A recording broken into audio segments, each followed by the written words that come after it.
नमस्ते, अभिवादन। आपका इनोसेंट इन्वेस्टर के इस नए वीडियो में 19,542.65 पे हुई क्लोजिंग। बाजार ने ऊपर जाने की कोशिश करी, लेकिन वो कोशिश बिल्कुल भी फायदेमंद नहीं साबित हुई। हम ऊपर से फिसल करके फिर से वहीं क्लोज किए हैं जहां पर हम नीचे खुले थे, लगभग 80 पॉइंट नीचे। मैंने आपसे कहा था कि बाजार अगर नीचे खुलती है तो रिकवरी पे बिल्कुल भी भरोसा मत करना, बाजार को फ्लैट खुलना चाहिए अगर आपको रिकवरी पे भरोसा करना है या फिर बढ़िया तरीके से ऊपर जाना है। अभी कुछ और बातें करनी है, आईजीएल के बारे में बात करेंगे, वहाँ पर भयंकर वाली गिरावट क्यों आई और कुछ इंपॉर्टेंट बातें हैं। कौन सी? देखिए, पहले मैं आपको दिखाऊंगा कि मार्केट क्यों गिर रही है, और अभी तो ये गिरावट और भी एक्सटेंड होगी क्योंकि जो लास्ट डे में डीजेआई में ट्रेड हुआ है, यानी कि ग्लोबल मार्केट्स में, अमेरिका में खासकर, वो अच्छा नहीं हुआ है। अगर आप देखोगे डीजेआई के चार्ट को तो लगभग हम 300 पॉइंट नीचे की गिरावट देख पा रहे हैं वहाँ पर। जी हाँ, 286.89 पॉइंट की गिरावट है।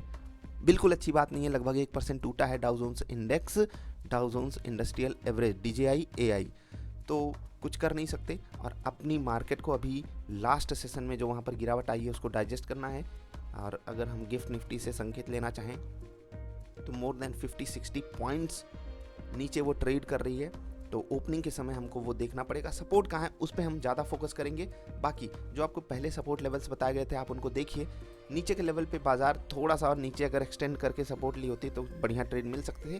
बाकी आप देखिए दोनों सपोर्ट्स किस तरीके से काम किए। अगर आपको लगता है बेहतरीन काम किए तो थोड़ा सा सीखो आप भी, आपको अच्छा लगेगा। अब बात करेंगे आईजीएल की। भाई साहब, 3 दिन में ये स्टॉक 18-19% गिर गया। यहाँ पर देखोगे 12%, यहाँ पर देखोगे लगभग 5%, फिर से देखोगे लगभग 1.25%। 12, 5, 17, 1, 18, 18.5% के आसपास एक गिरावट आ गई केवल 3 दिन में। अगर हम एवरेज लें तो तीनों दिन का एवरेज आता है लगभग 6% का। 6% ये स्टॉक 3 दिन एवरेज रूप से गिरा है। अब ये जो गिरावट आई इसके पीछे केवल एक कारण है कि दिल्ली में इलेक्ट्रिक व्हीकल्स को लेकर के एक बहुत बड़ा अपडेट आया। क्या वो अपडेट आज की डेट में ही आया, बिल्कुल अचानक से आ गया? बिल्कुल भी नहीं।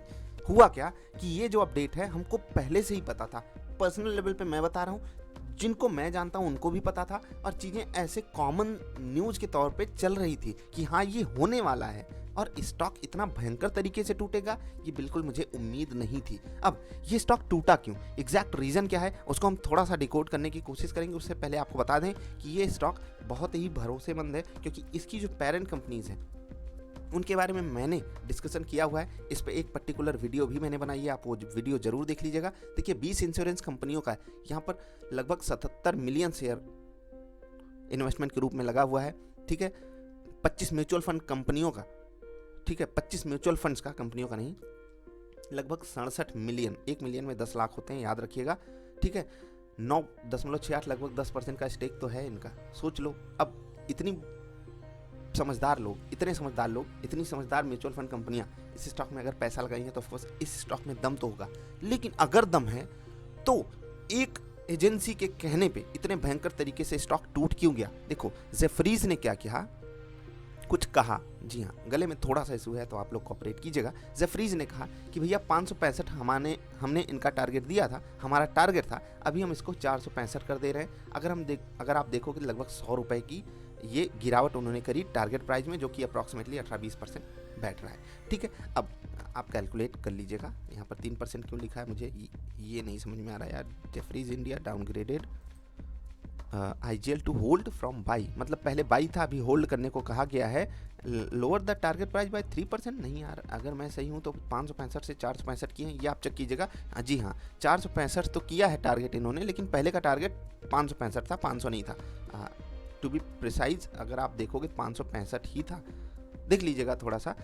और 30% वॉल्यूम में डिक्लाइन आएगा फाइनेंशियल ईयर 2025 तक। अब देखो, ये जो दिल्ली शहर है ना, बहुत ज़्यादा कंसंट्रेटेड सिटी है, और वहाँ पर, जी हाँ, वहाँ पर जो खपत है ना सीएनजी, पीएनजी, एलएनजी, इन गैसेस की, बहुत बड़े लेवल पे है। और वहाँ पर अगर इलेक्ट्रिक व्हीकल्स को मैंडेटरी किया जा रहा है, भले ही फेज्ड वे में, तो आईजीएल के लिए ये बहुत बड़ा इम्पैक्ट है, बहुत बड़ा इम्पैक्ट है, नो डाउट, इसमें कोई डाउट नहीं है।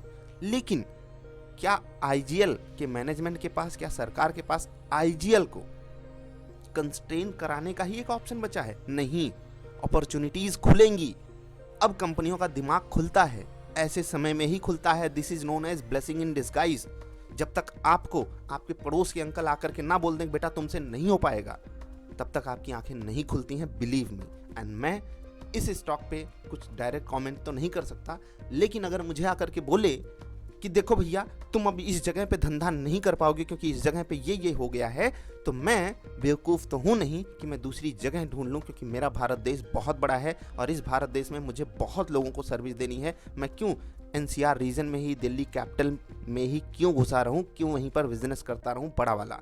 बड़े लेवल पे बिजनेस बहुत जगहों पे किया जा सकता है, बहुत सारी सिटीज़ बहुत अच्छे से अपग्रेड हुई हैं, वहाँ पर हमें जाना चाहिए और अपना काम करना चाहिए। हाँ, ये सब चीज़ें एफर्ट्स लेंगी, समय लेंगी, और इसमें भी कुछ इनहेरेंट रिस्क हैं कि वहाँ पर एक्सेप्टेबिलिटी कैसी है, वहाँ पर बहुत सारे फैक्टर्स काम करते हैं। और आपको एक चीज़ इन्वेस्टर के रूप में मैं बताना चाहूँगा, देखो जब भी आपके किसी प्यारे दुलारे स्टॉक के साथ ऐसा कुछ हो जाए, ठीक है, तो आपको दो बातें सोचनी है कि मैं जब ये स्टॉक खरीदा था क्या ये चीज़ दिमाग में लाया था या नहीं। और अगर उस वक्त आपने नहीं लाया था तो ऑफकोर्स ये आपका प्यारा दुलारा स्टॉक नहीं हो सकता, क्योंकि विदाउट प्रॉपर रिसर्च आप मार्केट में आए थे और आपके साथ ये होना था, हो भी गया। अब क्या तुरंत रिकवरी आ जाएगी? बिल्कुल भी पॉसिबिलिटी उसकी मत रखिएगा कि भैया हो जाएगा कि ये 400 वाला स्टॉक 500 फिर से हो जाए। हमें उसकी उम्मीद बिल्कुल नहीं लगानी है। हमें सिर्फ उम्मीद ये लगानी है कि क्या एक बेटर प्राइस पे हम एवरेज कर पाएंगे या नहीं। बाकी आपकी अपनी समझ है, अपने फाइनेंशियल एडवाइजर से सलाह लीजिएगा।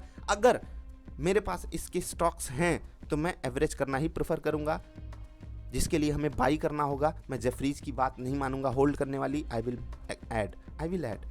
Will definitely add. और अगर आप 2-3 चीज़ें फॉलो करोगे, जैसे कि डाइवर्सिफिकेशन, अगर आप सही प्राइस का इंतज़ार करोगे जो कि सपोर्ट के रूप में अवेलेबल होता है, जहाँ पर स्टॉक अपने जैसे खूबियाँ दिखाता है कि चलो भैया हम सपोर्ट पे खड़े हैं और यहाँ से ऊपर जा सकते हैं, ऐसी जगह पे एवरेज करोगे, डाइवर्सिफाइड रहोगे, तो आपको कुछ ज़्यादा डेंट नहीं झेलना पड़ेगा। That is all I can say. बाकी अंकल आंटी आके कमेंट करते रहेंगे बेटा तुमसे ना हो पाएगा, लेकिन हमको एक इंसान के रूप में एक जिम्मेदारी लेकर के ही आगे बढ़ना होता है। ऐसे कंपनियों को भी करना होता है। वो जवाबदेही रखती हैं अपने इन्वेस्टर्स के प्रति, उन्हें जवाब देना पड़ेगा कि क्या प्लानिंग थी उनकी पहले से, अभी क्या प्लानिंग है। देखते हैं आईजीएल क्या कहता है। बाकी अगर आप ईपीएस पे इम्पैक्ट देखोगे तो 7 से 9% का ही आ रहा है। तो देखो अगर हर शेयर की कमाई 10% तक गिर रही है, ठीक है, तो स्टॉक भी 10% तक ही गिरना चाहिए था। 18 क्यों गिर गया? एक मजाक था। बाकी स्टॉक मार्केट में कुछ भी होता है। और देखो जो गिरावट का बहुत बड़ा कारण है ना, वो है इस स्टॉक का किसी बड़े इंडेक्स में ना होना, क्योंकि इनका मार्केट कैप काफ़ी छोटा सा है, जबकि ये कंपनी है बहुत बड़ी, ठीक है, मार्केट कैप बहुत छोटा सा है, ये किसी बड़े इंडेक्स में आते नहीं है, इसीलिए इस स्टॉक को मैनिपुलेट कर लेना बहुत ही आसान है, ठीक है। तो इसीलिए ऐसा हुआ है। और एफएनओ में भी ये स्टॉक शामिल है, तो ऑफकोर्स वही बड़ा रीज़न बन जाता है, क्योंकि अगर आप एफएनओ का चार्ट देखोगे बिल्कुल सेम पैटर्न पे चलता है और वहाँ पर हम कुछ कर भी नहीं सकते। Nothing can be done. अब क्या करना है, एक इन्वेस्टर हो तो ऐड करने के बारे में सोचना। बाकी ट्रेडर लोग तो एग्जिट कर ही गए होंगे, उसमें आप कुछ उम्मीद क्या ही लगा के बैठोगे इतने नीचे आकर के। बाकी कुछ लोग होते हैं दिलेर आदमी, भाई साहब मैं 500 पे खरीदा हूँ, नहीं 500 नहीं, चलो ज़्यादा ऊपर बोल दिया, 500 नहीं, चलो 450 पे खरीदा हूँ, लेकिन मैं 400 पे भी होल्ड कर रहा हूँ, and also I am a trader. कुछ इस कैटेगरी के भी लोग होते हैं, उनके ऊपर मैं कुछ क्या ही बोलूँ। बाकी आईजीएल की डिटेल्स आपके सामने हैं, आप यहाँ पर देख लो। 28,000 करोड़ और 14,000 करोड़ फ्री फ्लोट मार्केट में है, और इसको बहुत आसानी से इम्पैक्ट किया जा सकता है। बाकी बड़ी बड़ी कंपनियों ने यहाँ पर बड़ा बड़ा पैसा लगाया हुआ है, आप भी अपनी समझदारी लगा करके ही यहाँ पर बने रहिएगा। एक और स्टॉक आपको बताना चाहेंगे, एचडीएफसी लाइफ। एक न्यूज़ आई थी बजट वाले दिन, अगर आपको याद हो, और ये स्टॉक बहुत भयंकर तरीके से टूटा था, लगभग 11%। उसके बाद डेड कैट बाउंस आया, फिर से स्टॉक थोड़ा सा और डिप लिया, लेकिन उसके बाद देखिए क्या हुआ। तो ये कहानी आईजीएल के साथ रिपीट होगी या नहीं वो मुझे नहीं पता, लेकिन इस स्टॉक में एज एन एनालिस्ट मुझे भरोसा है, और मेरे एनालिसिस की कोई वैल्यू है नहीं, क्योंकि मैं सेबी रजिस्टर्ड नहीं हूँ। जो भी आपको सेबी रजिस्टर्ड बंदा मिले उससे पूछिएगा कि भैया आईजीएल में क्या करना चाहिए, तो सेबी रजिस्टर्ड बंदों से, सेबी रजिस्टर्ड फाइनेंशियल एडवाइजर से आप बिल्कुल सलाह लेकर के ही इस स्टॉक में बने रह सकते हो, वरना आप किसी काम के नहीं हो। तो थोड़ा सा लीजिएगा, क्योंकि आपकी रिसर्च, आपकी पढ़ाई, आपका ज्ञान कोई काम नहीं आएगा जब तक आप सेबी रजिस्टर्ड फाइनेंशियल एडवाइजर से सलाह नहीं लोगे, क्योंकि उनके पास भर भर के कूट कूट के जानकारी होती है। आप उनसे ज़रूर जानकारी लीजिएगा। कुछ स्टॉक्स जो मुझे अच्छे लग रहे हैं, बहुत अच्छे लग रहे हैं, बहुत प्यारे लग रहे हैं, आप देखिएगा क्या आपको भी ये स्टॉक प्यारे लग रहे हैं। चार्ट पे, ऑफ कोर्स चार्ट पे, इन्वेस्टर के रूप में मत सोचिएगा, अभी ट्रेडर के रूप में सोचिए। मुझे ट्रेडर के रूप में इस स्टॉक का चार्ट बहुत सुंदर सा लग रहा है, लाल हरा लाल हरा लाल हरा, और अभी आखिरी में जो लाल कैंडल बनी है बहुत सही जगह पे आके के रुक गई है। तो आगे क्या होगा उसकी कहानी जानने के लिए अगले दिन इस पर आप नज़र बना करके रखिएगा। अगला स्टॉक रहेगा जो बहुत अच्छा लग रहा है, महिंद्रा एंड महिंद्रा फाइनेंस, और आखिरी स्टॉक रहेगा आईटीसी। पता नहीं क्यों ये स्टॉक अच्छा लग रहा है, रिजल्ट के बाद ये भी टूटा है, ध्यान रखिएगा इस पर। एक चीज़ सरप्राइजिंगली मुझे मज़े दे गई। शुभ खरीदारी कर रहे थे। DIIs ने 8 करोड़ की खरीदारी की है, FIIs ने 450 करोड़ की खरीदारी की है, मार्केट टूटी है। जी हाँ, मार्केट में गिरावट आई है, आप देख सकते हो। मैं क्लिक करता हूँ यहाँ पर, आप देखिए मार्केट में है गिरावट, लगभग आधा %। मार्केट टूटी है। इंडेक्स, मेन इंडेक्स नेक्स्ट 50 तो 1% टूटा है, मिड कैप 1.25% टूटा है, निफ्टी बैंक बिल्कुल फ्लैट है, और FII DIIs ने खरीदारी की है। देख रहे हैं क्या हो रहा है विनोद, मुझे कुछ समझ में नहीं आ रहा है। बाकी समझने की ज़रूरत है नहीं, IGL वाले तो ऐसे ही परेशान हैं, हम क्या करें। कुछ ना करो भैया, इंतज़ार करो। मैंने आपको तरीका बता दिया है, सपोर्ट पे ही खरीदना। इतनी बड़ी गिरावट के बाद आपको बहुत सही लेवल्स भी मिल जाते हैं एवरेज करने का, जिनका बहुत ऊपर का प्राइस है उनको भी नीचे का बढ़िया प्राइस मिल रहा है। और मैं ऐसे ही समय के लिए आपको, अगर कैश लेकर के बैठे हो, इंतज़ार करने को बोलता हूँ, क्योंकि ऐसे ही समय में, मतलब बुरे समय में ही अच्छा प्राइस मिलता है। अब बात कर लेते हैं थोड़ा सा सपोर्ट वगैरह की। देखो निफ्टी 542 पे खड़ी है, अभी 50-60 पॉइंट नीचे का संकेत आपको मिल रहा है। जो सबसे इम्पॉर्टेंट सपोर्ट रहेगा 505 का ही रहेगा, तो आपको इस पे ध्यान रखना है, ठीक है। अगर आप इस पे ध्यान नहीं रख पाए तो फिर क्या ही रख पाओगे। आपको कुछ और करना चाहिए, ठीक है। इन तीनों ही लेवल्स पे ध्यान रखिएगा एज अ सपोर्ट। बाकी रेजिस्टेंस में कुछ भी नहीं कहना है, जहाँ खड़ी है बाजार ये इसके लिए बहुत बड़ा खुद ही रेजिस्टेंस है 545 का। 19,545 ये बहुत बड़ा रेजिस्टेंस है। 19,587 ये रेजिस्टेंस है। 19,619 ये 3 लेवल्स ध्यान रखिएगा। ये जो लेवल्स मैंने आपको बताया ये टेक्निकल लेवल्स हैं, derive from multiple technical indicators, technical analysis.